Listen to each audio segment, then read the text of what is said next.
Hello everyone, welcome to lecture 37. So we have been seeing so we have done some StatMech in the last two classes, and we were trying to probe into the microscopic origins of what these thermodynamic or equilibrium properties are.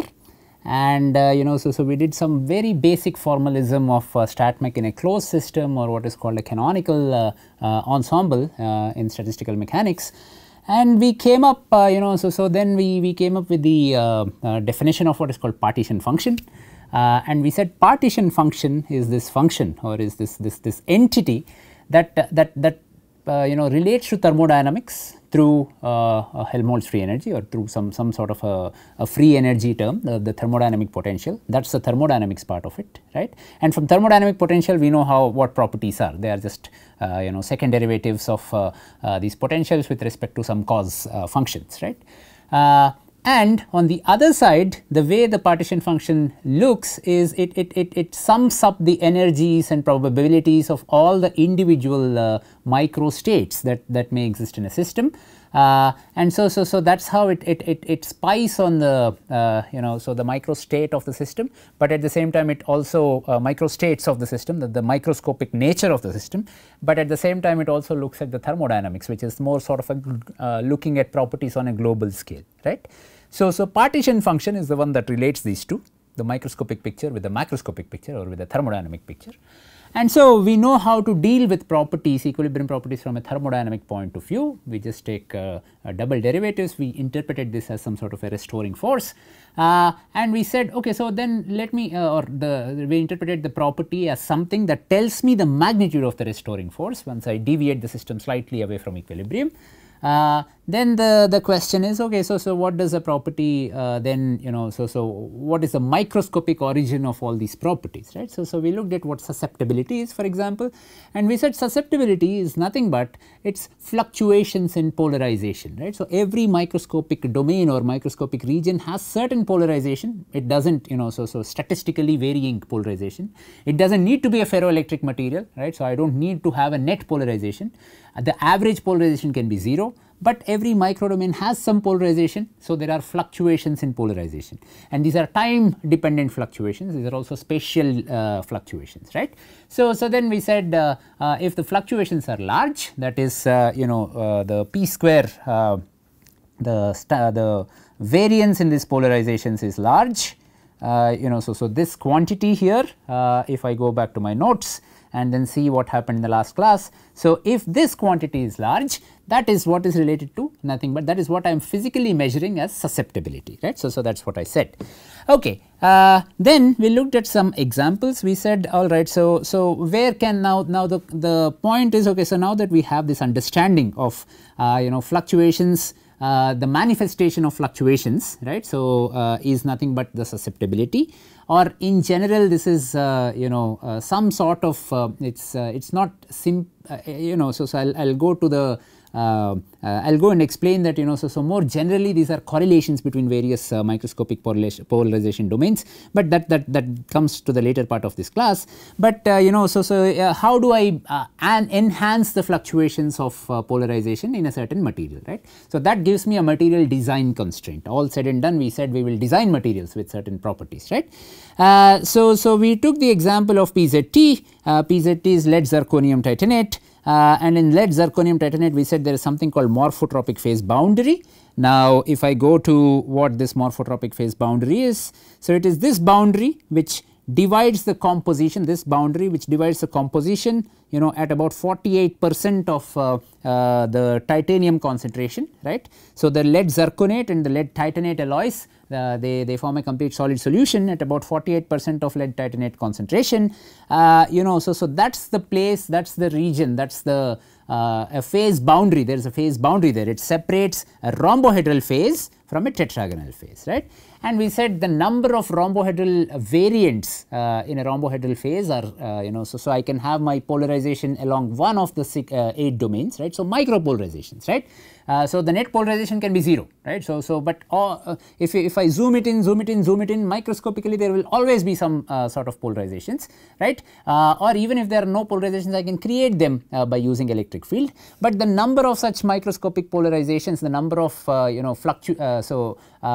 different directions in which these microscopic polarizations can exist in this rhombohedral phase are all the 4 body diagonals times 2. Every body diagonal has an an up polarization and a down polarization. So I have 8 different variants.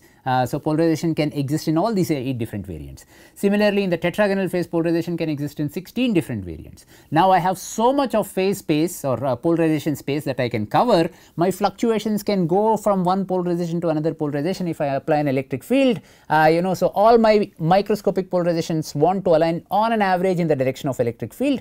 But so they have so many polarization states they can take and come towards this final state, right. So it's easy to polarize this material. Right. So because I have so many states that are available, which also determines that the fluctuations of polarizations are large, so it is easy to polarize this material, right. So fluctuations of micropolarizations are large, it is easy to polarize this material, right. So as a result, the susceptibility is large, but susceptibility statistically it just tells me so how much is the fluctuation in polarization, both in time domain as well as in spatial domain. Okay.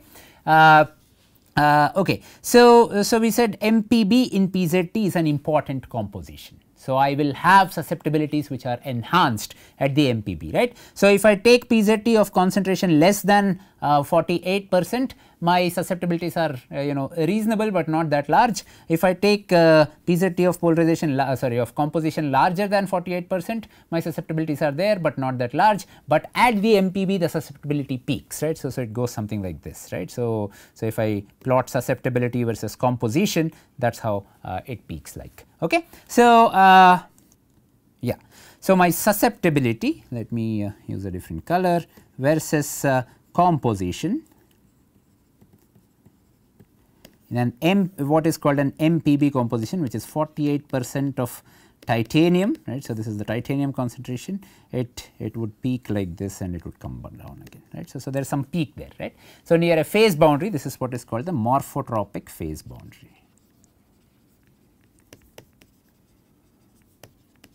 Okay. Now I told you that the morphotropic phase boundary. So if I draw the phase diagram, what is called the phase diagram of PZT, I am drawing it temperature versus composition, and then there is something called a morphotropic phase boundary here. So this is the R phase, this is the T phase, right. So I said there are so many variants that exist. So this is for PZT. Okay. But so there are so there are more experiments that have been conducted on this morphotropic phase boundary, and some experiments actually claim that so if I have temperature versus composition, and if I actually zoom into this morphotropic phase boundary, it is not exactly a line which is at 48%, right. It is not a very sharp phase boundary, but rather it has some areal distribution, right. So it is going to be something like that, right. So it is a region, but around 48%, right. So it is not exact, so it is not exactly a line about 48%, it is a region about 48%, right. And so some of them in fact have done very hardcore so X-ray diffraction to determine the phase, so to determine whether this is so a phase boundary, or so there are theories that says that if I have PZT which is in an R3M phase here, you know what R3M is, we have done the space groups, right, and we have PZT in what is called P4MM phase here, right. Here in this region PZT is what is in a CM phase. So it is still one phase, right. It is not really a phase boundary, it is still one phase, but you can imagine that this so this has an average symmetry, right. So this one phase, even if it has tetragonal and rhombohedral domains, right. So in a phase boundary, how do I expect the phase boundary to look like? I will have tetragonal and rhombohedral domains in a very sort of nanoscopic form. So even if I have these sort of domains, they are all nano domains, they give me an average symmetry which looks like CM, right. Now the question is, okay, so I have R3M, I have P4MM, I have a CM phase. Now you can see that CM is a subgroup, right. So we go back to group subgroups, right, of both R3M and P4MM, right. So the way R3M changes to P4MM, I am just so now I am not going to explain any more space groups etc. I am just going to write statements, and your so if you forgot what space groups are already, you can go back and refer to that those class notes, is by first forming a subgroup. So, a group changes into a subgroup, it sacrifices some symmetry elements, goes into a subgroup, and then regains back some other symmetry elements, right. So, to get back to a P4MM phase. So, this is how I look at it in sort of a symmetry based arguments, right. So, CM is supposed to be a subgroup of both R3M and P4MM, okay. But if I look at CM, C meaning again it is a centered unit cell, it is not a primitive unit cell, right. So, it is a C centered unit cell, it is monoclinic in nature. Now, in CM, so I have one mirror plane, right. If I take a cube, if I take something like, if I assume that a monoclinic cell is a pseudo cubic unit cell, there are angles and other things, but I am just going to assume that this is a pseudo cubic cell, right. If this is a pseudo cubic cell, then so one of the planes, right. So it turns out, okay. So let me put it this way. So one of the planes then just becomes a mirror plane, right. So let's and that plane should be so if this is my angle gamma, that plane should be actually this plane, right. So that turns out to be a mirror plane, okay. So in other words, if I am going from a polarization up in the 1 0 0 direction to a polarization in the 1 1 1 direction, this is the it is the other way around. So, the R3M phase has a polarization. So, the R3M phase has a it is a spontaneous polarization in the 1 1 1 direction. The P4MM phase has a spontaneous polarization in the 1 0 0 direction. Then so in this intermediate phase, which is supposed to be this monoclinic phase, the polarization can be anywhere between 1 1 1 and 1 0 0, right. So, this is 1 0 0 direction is this, 1 1 1 direction is this, the polarization can be anywhere in this plane, right, and that plane becomes your mirror plane, and the symmetry is a CM symmetry, right. So, now the so there are so many different polarization states that every microdomain, now statistical mechanically how am I looking at, there are infinite polarization configurations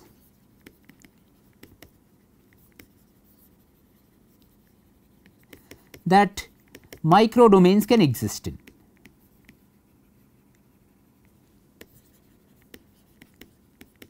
Right.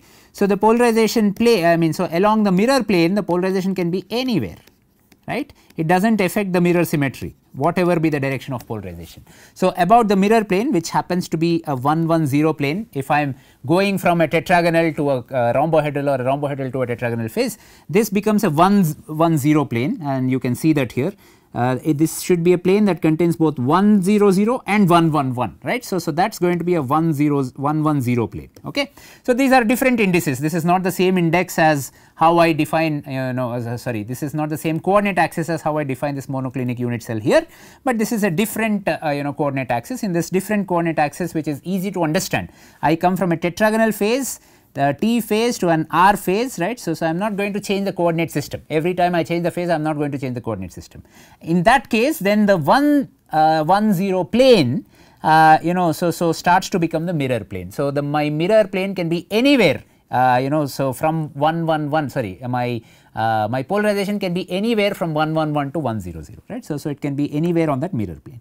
So, that gives me a lot of options for polarization to be there, right. So, a lot of options for what people call polarization rotation, and that means that if I have a polarization, temporally it can just fluctuate to all these states, right. So, if I am just talking about one polarization, temporally if I am at a reasonable temperature, this will just keep fluctuating, and there are so many degrees of freedom where it can fluctuate. So, my p square minus p square, right, as a function of time is going to be super large, right.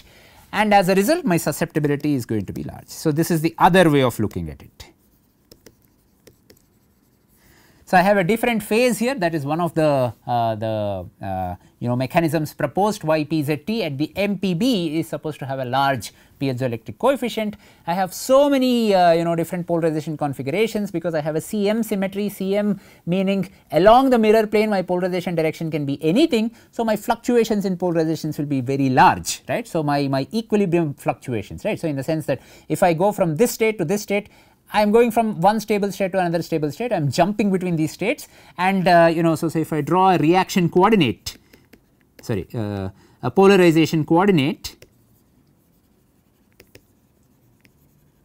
versus energy, some free energy or something like that, right. So, I have all these states which are so jumping from this state, so these are all different polarization configurations, right. So, jumping from one state to another state is very easy, right. So, it's almost a very flat potential, right. So, the system keeps fluctuating between one state and another state, and this sort of a high entropy disordered system so enhances the susceptibility, right. So, that is the microscopic reason why susceptibility is large. Okay. You can extend the same sort of calculation, you can go back to my f, how I defined the f, right. Okay, so how did I define f in PZT? Sorry. Yes. So, okay, this is the derivation, but I can go back to, yeah. So, df being minus s dt minus p di minus x dx, right. So, I can exactly do the same calculation, df equal to minus s dt minus d dE, right. So, all the intensive quantities come here, all the extensive quantities come here, minus x I dxi, something like that, right. So, x dx, right. So, so this is the strain, this is the so the stress, right. So, then I can go through the same calculation, and dou square f by dou capital X square is my one of the properties that I am interested in, and that property is what is that, dou x by dou x, and dou x by dou x means I apply stress and I generate strain. So, this is a property which is called compliance, so I apply stress is the cause and strain is the effect. So, the property that relates these two is compliance, right. So, compliance is Sijkl, that is the tensor of interest, right. So, so I have a compliance tensor. Now, I can exactly do the same sort of statistical mechanics on compliance, and I can show that compliance is nothing but changes in the or fluctuations in the microstrains, right. So, xi square minus x square, right. So, these are fluctuations in the microstrains. In other words, mechanically a material is soft, S tells me how soft the material is or how compliant. So, I apply stress, how easily does it strain, right. So, how compliant, or this is the analog of susceptibility in electrical domain, right. So, how compliant or how easy or how soft is it for me, is it to strain the material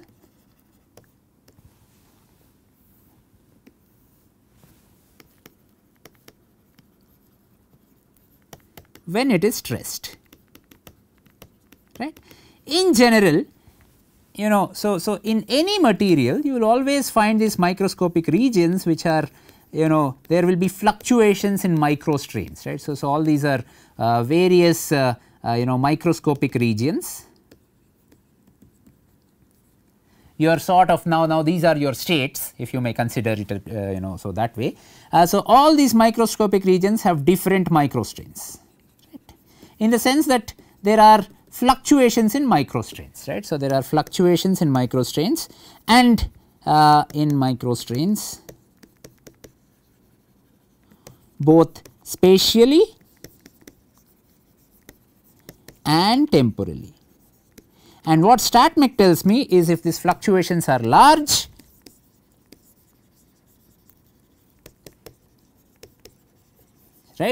So let us say I freeze one ensemble, I freeze an ensemble and I look at in the microscope, right. So, what are the fluctuations, right.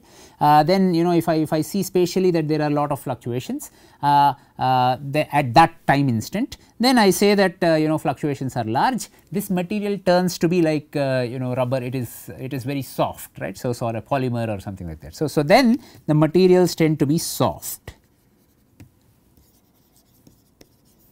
Soft, I mean by soft I mean low compliance. I think soft is a wrong word to use from a mechanical perspective, but I am sort of using it wrongly, but just to give you a sense, right. So it's an intentional wrong usage, because softness and hardness has a different connotation in mechanics and metallurgy, but here I am going to say soft means less Young's modulus or more compliance, and then hard means more Young's modulus and more compliance. So that is the sort of vague incorrect way in which I am using the soft and hard, okay, but that is to just give you an intuitive feel, right. So when I say dielectric material is soft, I mean that it is easily polarizable. When I say a mechanical material is soft, I mean that it can easily be strained, right. So how do you know if the material can be easily strained? That is, so if the microscopic fluctuations are large, then this material can easily be perturbed with some sort of a force or stress, and it can easily be strained, okay. So it is the same argument, right. So susceptibility in dielectric context is nothing but your compliance in a mechanical context. So if I want to design a material, right, from a StatMech point of view, if I want to design a material with large Young's modulus,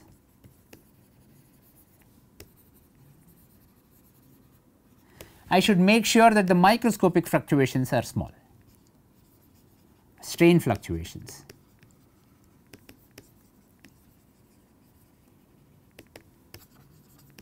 Right. Young's modulus is the inverse of compliance, right. So the microscopic strain fluctuations are small. So this works in mechanics also, it is not just in the electrical domain, but it is also in the mechanical domain. Now in the thermal domain also it works, right. So what happens in the thermal domain? So again we can start by saying yeah, so let's look at the thermal property, which is CV. And CV is actually defined as T dou S by dou T at a given volume, right, and that is nothing but T dou square F by dou T square, right, again at a given volume, and we know that U equal to T S plus F, right. So F is U minus T S or U equal to T S plus F. So now I am going to substitute for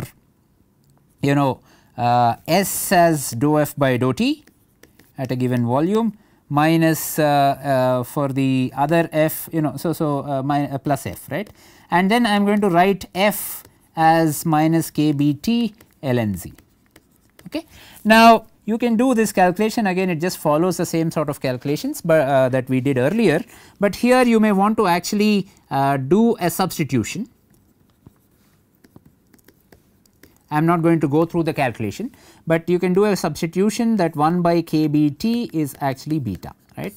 So you do this substitution and the calculation becomes much easy to do. What is CV, and then CV turns out to be again it is a fluctuation, but this time it is a fluctuation of the internal energy. So U square minus U whole square, right. So and that is or KBT square times CV, right. So this is what it turns out to be, right. So CV is also some sort of fluctuation of this time the other order parameter, and this is the so this is energy, all your energy states, right. So we started by saying there are energy states, right. So microstates are defined by their energies, right. We went to an analogous order parameter which said microstates are defined by polarization. So if there are polarization fluctuations, the susceptibility is large. If there are microstrain fluctuations, the compressibility or sorry the compliance is large. If there are micro energy fluctuations, right. So, you have different regions in the material with different sort of fluctuations in internal energy, that gives me a large CV. So, that tells me that I can actually so I can store so much heat by changing very little temperature, right. So, CV eventually is actually something related to dou u by dou t, right. So, this is large if u square minus u square is large, or the fluctuations in internal energy.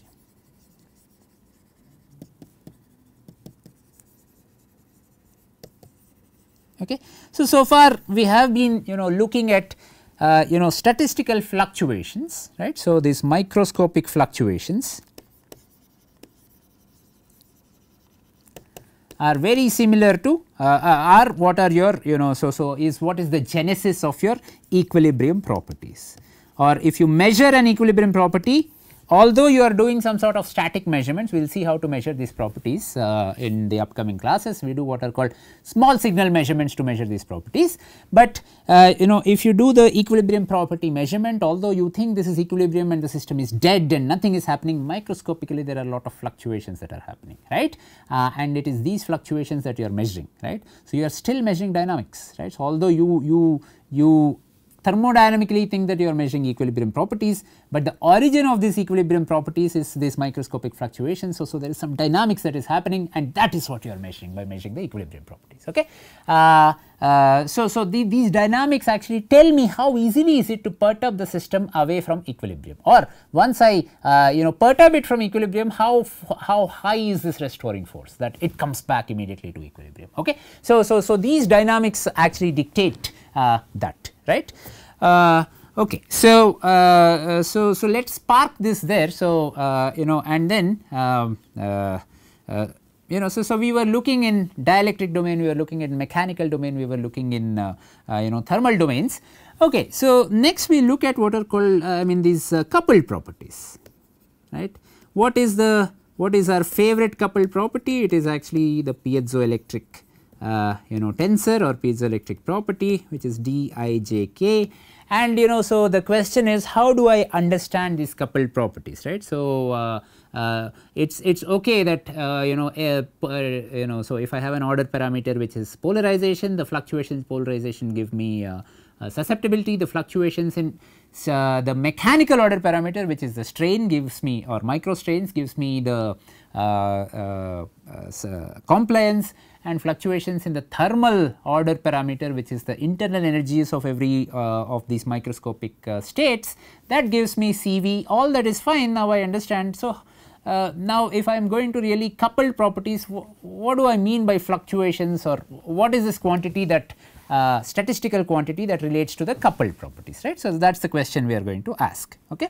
So, let us do the same analysis again. So, I am going to write z, which is the partition function, as exponential of minus PIE minus XIX divided by KBT. This is just in polarization domain and microstrain domain. So, now I have two order parameters, right. I said I will still define what an order parameter is.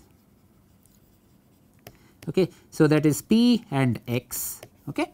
So, P and X, right. So, I have two order parameters Pi and Xi, and then I have to see what is at so when does my piezoelectric property enhance, or so what is a good way of designing materials with large piezoelectric properties, right, from a statistical mechanical point of view. So, now if I look at the free energy Helmholtz free energy is just given as minus kBT ln z, and then I can write dF as minus xi dx minus di de minus again, okay. So, if I want to include the s dt term, I can do that.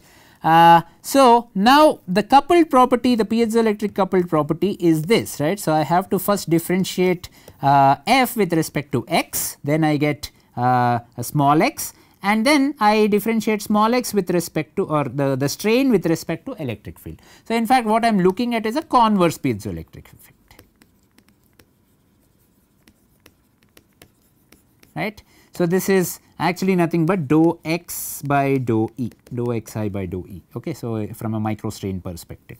So this is converse piezoelectric effect, this is not direct piezoelectric effect, but we said converse piezoelectric effect and direct effect, right, are equal in magnitude, right.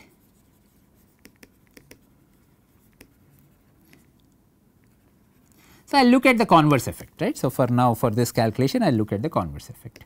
Okay. So, then what is dou by dou E, dou F by dou X, which is actually my d,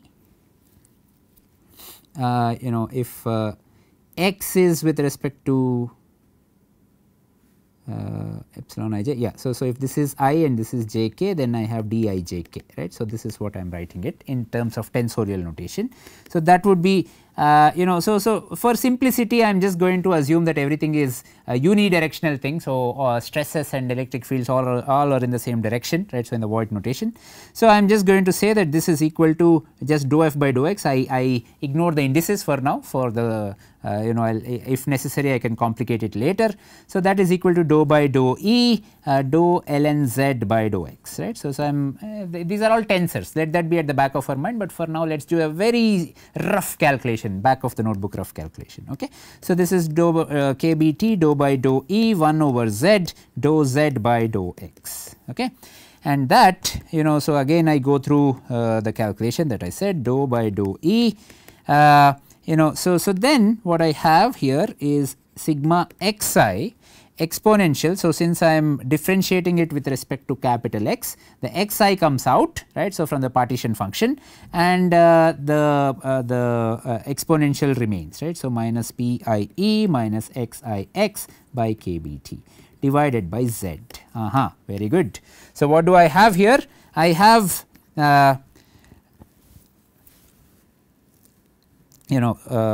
okay. So, this okay. So, sorry, let me just do this, let me write the final expression and then do this, right. So, that will be better.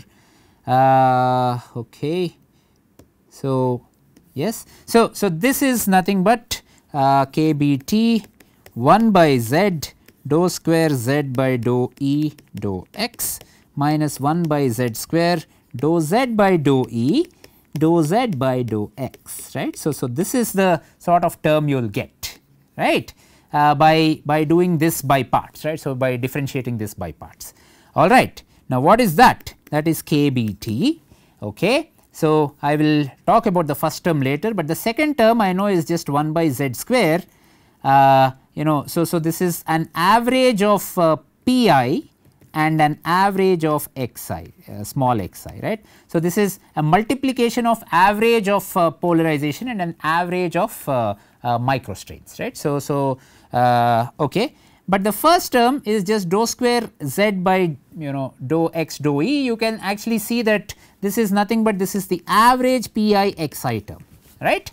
1 by z of that, because once you differentiate, so you can do this calculation here. So, dou z by dou E dou by dou x, right. So, that is sorry, the other way around. So, this gives me average, so this gives me xi that comes out. So, that will be some pi xi times exponential of minus pi e minus xi x summation of all these things divided by z, right. And this is nothing but this is the average of pi xi, right. So, this I will just put it in a corner, right. So, this is the derivation of this. So, what I have here is now it is no longer, so I have my microstrains, I have my micropolarizations. This term here, right. So, it tells me that for a given state what is the polarization times what is the average of pi xi, right, minus what is the average pi xi, right. Now, if this is equal to 0, if this is equal to 0, right, which means pi xi equal to average pi average xi, then there is no correlation between polarization pi as the order parameter and Xi, which is the microstrain, right. Both of them are independent, Pi and Xi are independent. So, I can imagine again my material having several, let us say these are all spatial domains, it is easy to understand spatially. Sorry. So, I have some Pi here, I have some microstrain here, but if this Pi is fluctuating, let us say the fluctuations in Pi is not correlated, fluctuations in P, or so if Pi is moving around, right. So, Pi is not at all correlated with Xi, right. If this is not 0, right. So, if so Pi Xi minus Pi Xi, right. So, if this term is not equal to 0, that means I have a correlation between Pi and Xi. Now, Pi and Xi are no longer independent. If I change Pi, Xi changes and vice versa. This is what is meant by correlation, right. So, if I change Pi, the Xi changes, and if I change the microstrains, the micropolarization changes, right. So, essentially I am looking for materials where the correlation function, these are not fluctuations, but these are correlations between Pi and Xi are large, right. So, again let us go back to the example of PZT. In PZT, so I change my polarization, let us say. So, polarization is up to start with, right. Now, I perturb this system such that the polarization becomes, so this is state 1 and this is state 2, polarization becomes this way, okay. So, this is polarization up to polarization sideways, right. What has happened? The polarization, so now my let us say C, this is some I do not remember what exactly this is, but this is some 4 angstroms, let us say, or 4.1 angstrom or whatever it is, right. And this is some 3 point something 3.9 angstroms. I do not remember the exact numbers, but let us just say that this is the case, right. Now, this becomes 3.9 angstroms and this becomes 4 angstroms. So, by polarizing, by changing the direction of polarization,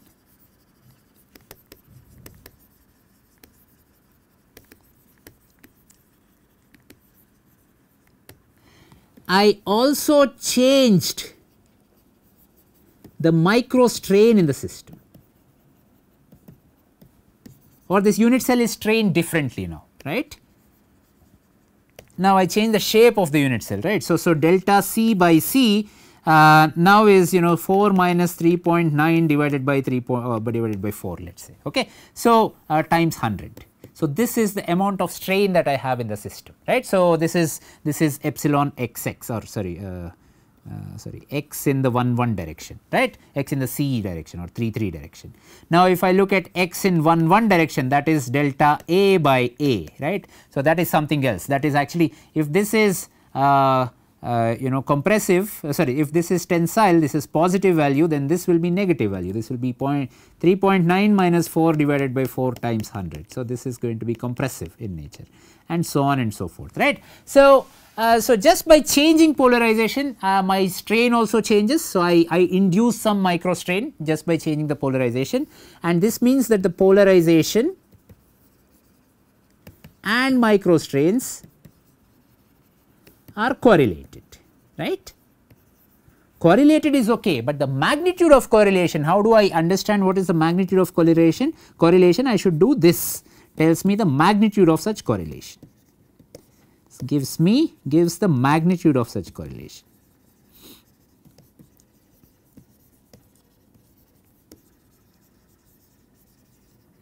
Okay. So, now that is my piezoelectric property, right. So, piezoelectric property is large if the correlation between Pi and Xi, right. So, Pi and Xi are all changing, dynamically changing with time, but they are correlatedly changing, right. So, when pi changes, xi changes, when xi changes, pi changes, and this is all happening very dynamically, right. So, if the correlation integral or if the correlation magnitude is large, then my piezoelectric property is large. Okay. Now, if I go back here, right, so I look at the morphotropic phase boundary again, right. I look back at morphotropic phase boundary, right. I said this has a CM phase, which means I have a mirror plane about which my polarizations can be in any which direction, right. So, I have all these configurations that can be taken, which means I have so many also microstrain configurations. Every polarization is correlated with a microstrain. This is microstrain 1, this is microstrain 2, this is microstrain 3, and so on and so forth, but there is a 1-to-1 correlation, right. So, every polarization state is correlated with a microstrain state. Okay. Now, if this polarization is changing with time, right. So, time evolution of polarization also similarly evolves the time, right. So, is correlated time evolution of microstrains. Okay.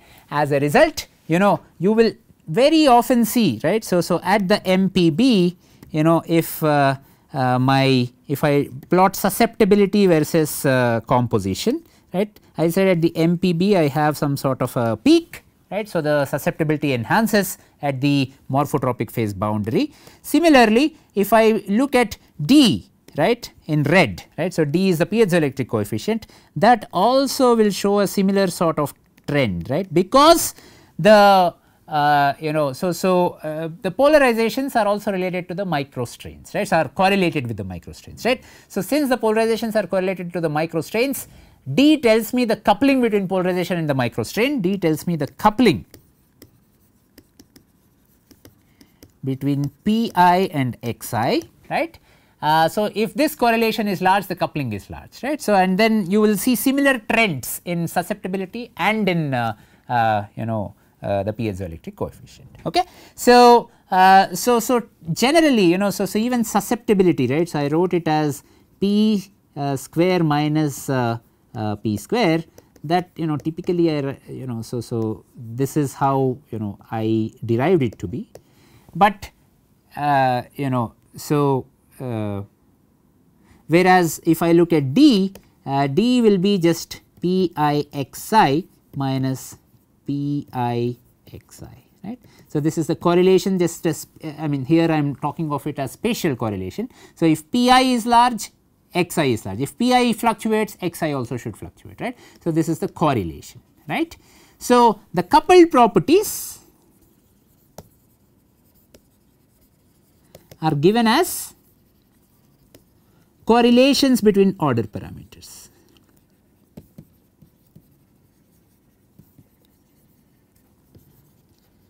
So, okay. First of all, you have two different order parameters and how these order parameters correlate, right. If the correlation is large, then the coupling coefficient is large. If there is no correlation, if I am changing my polarization, right, but there is no change in xi, right. So, with changing in polarization, then I do not have a large piezoelectric coefficient. Okay. So, with that, let us conclude this class, and then so what we said is so fluctuations are okay, so if I am just talking about one quantity, if I am just talking about one order parameter, I can just think of properties as just the fluctuation of this order parameter, right, the equilibrium properties. Whereas, if I have